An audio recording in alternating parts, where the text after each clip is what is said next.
అలాగే ఎటువైపు ఖాళీ ఉండాలి, తూర్పు వైపు ఉండాలా, దక్షిణం వైపు ఉండాలా, పడమర వైపు ఖాళీ ఉండాలా, ఉత్తరం వైపు ఖాళీ వదిలిపెట్టాలా అని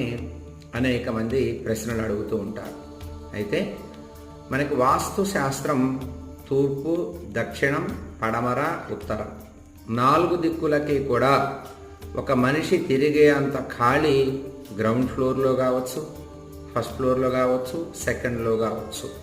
ఎక్కడైనా సరే, ఈవెన్ డూప్లెక్స్ ఉన్నా సరే, డూప్లెక్స్ హౌస్ కూడా మీరు తప్పనిసరిగా 4 దిక్కులకి కూడా ఒక మనిషి తిరిగే అంత పరిమాణంలో సందు వదులుకొని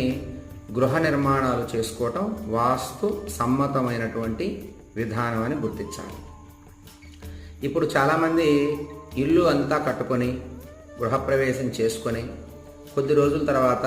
మానసికమైనటువంటి ఒత్తిడి పడుతున్నాం మేము